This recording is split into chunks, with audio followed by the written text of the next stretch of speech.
اب میں آپ کو ایک حدیث سنانے چلا ہوں جس میں ایک عجیب نقشہ سامنے آتا ہے کہ یہ مہدی جب ظاہر ہوں گے تو کس طور سے ظاہر ہوں گے، ان کے ظہور کی کیفیت کیا ہوگی، کیف یظہر۔ یہ روایت ہے حضرت ام سلمہ سے رضی اللہ تعالی عنہا، حضور کی زوجہ محترمہ ہیں، فرماتی ہیں ام سلمہ عن النبی صلی اللہ علیہ وسلم قال یکون اختلاف عند موت خلیفۃ، موت خلیفۃ، حضور نے فرمایا ایک خلیفہ کی موت پر اختلاف واقع ہو جائے گا، خانہ جنگی ہو جائے گی۔ فَيَخْرُجُ رَجُلٌ مِّنْ أَهْلِ الْمَدِينَةِ حَارِبًا إِلَىٰ مکہ، پھر مدینے کے لوگوں میں سے ایک شخص نکلے گا، بھاگے گا اور جا کر پناہ لے گا اور چھپ جائے گا مکے میں۔ فَيَأْتِيهِ نَاسٌ مِّنْ أَهْلِ مکہ، پھر اس کے پاس آئیں گے اہل مکہ، مکہ کے لوگ، فَيُخْرِجُونَهُ، اور اسے نکالیں گے، جہاں وہ چھپے ہوئے ہوں گے وہاں سے نکالیں گے۔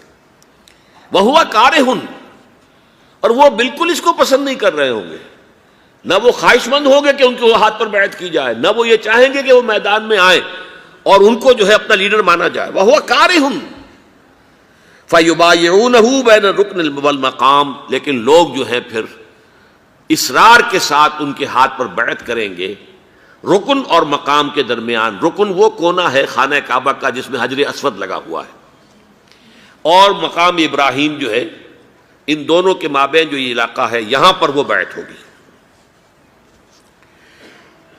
وَيُبْعَثُ إِلَيْهِ بَعْثٌ مِّنَ الشَّامِ، ان کے خلاف ایک لشکر بھیجا جائے گا شام سے۔ نہیں کہا جا سکتا کہ باسی حکومت اس وقت کی جو ہے اس کی طرف سے کوئی مسئلہ اس طرح کا اٹھ کھڑا ہو، اس لیے کہ ابھی تو بہرحال باسی حکومت وہاں ہے۔ فَيُخْسَفُ بِهِمُ بِالْبَيْضَاءِ بَيْنَ مَکَّہ وَالْمَدِینَہ، لیکن اللہ تعالیٰ اس لشکر کو مکے اور مدینے کے درمیان وادی بیضاء میں دھسا دے گا، زمین کے اندر پورے کے پورے لشکر کو۔ فَإِذَا رَأَى النَّاسُ ذَلِكَ، جب لوگ یہ دیکھیں گے کہ اتنی بڑی نشانی ظاہر ہو گئی، أَتَاهُ أَبْدَالُ الشَّامِ وَعَصَائِبٌ من العراق فَيُبَايِعُونَهُ، اب شام سے سارے کے سارے جو اولیاء اللہ ہیں وہ بھی آئیں گے، اور عراق سے جوق در جوق لوگ آئیں گے اور ان سے بیعت کریں گے۔ وَيَعْمَلُ فِي النَّاسِ بِسُنَّةِ نَبِيِّهِمْ، پھر وہ عمل کریں گے لوگوں کے مابین، حکومت کریں گے اپنے نبی کی سنت کے مطابق۔ وَيُلْقِي الْإِسْلَامُ بِجَرَانِهِ، اور اسلام اپنی گردن زمین پر ٹکا دے گا۔ وَالْأَرْضِ فِي الْأَرْضِ، زمین میں۔ فَيَلْبَسُ 7 سنین، پھر وہ 7 برس تک حکمران رہیں گے۔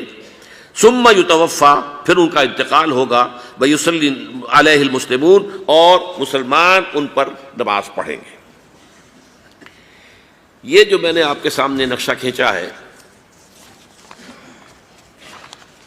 اس سے اب میں ایک نتیجہ نکالتا ہوں، اسے بھی میرا گمان کہیے، اختلاف بھی کر سکتے ہیں آپ، اگر اس کو وزنی سمجھیں تو قبول بھی کر سکتے ہیں۔ وہ یہ ہے کہ میرے نزدیک ان کے ظہور کا وقت قریب ہے، اور اس کی تھوڑی سی بعد میں مجھے معلوم ہوا کہ جین ڈکسن غالباً نام ہے امریکن اس کا، جس نے یہ پیشن کوئی خبر دی تھی کہ 1962 میں عالم عرب میں ایک بچہ پیدا ہوا ہے کہ جو وہاں کا نقشہ بدل کر رکھ دے گا۔ یہ جین ڈکسن کی غالباً پیشن گوئی ہے۔ بہرحال مجھے اس کی پیشن گوئی سے کوئی دلچسپی نہیں ہے، میں تو جو احوال دیکھ رہا ہوں، یعنی اسرائیل کا قائم ہو جانا، اور اس کے بعد اب یروشلم کا مسلمانوں کے ہاتھوں سے نکل جانا، اور اب گویا کہ وہ الملحمۃ العظمیٰ جو ہے تلی کھڑی ہے، کسی بھی وقت جو ہے یہ جو ہے وہ لاوا پھٹ سکتا ہے، آتش فشاں پھٹ سکتا ہے۔ تو یہ تمام حالات ایسے ہیں کہ جن کی وجہ سے میں سمجھتا ہوں کہ ایک تو جو قرآن مجید کے اشارات میں نے آپ کو بتائے، 14 صدیاں، 14 دن میں چاند کا پورا ہونا، والقمر اذا اتسق، 14 دن میں 14ویں کا چاند۔ اسی طرح اب یہ 14 صدیوں کے بعد یہ صدی جو 15ویں صدی ہے، یہ در حقیقت ظہور امام مہدی کی صدی ہے۔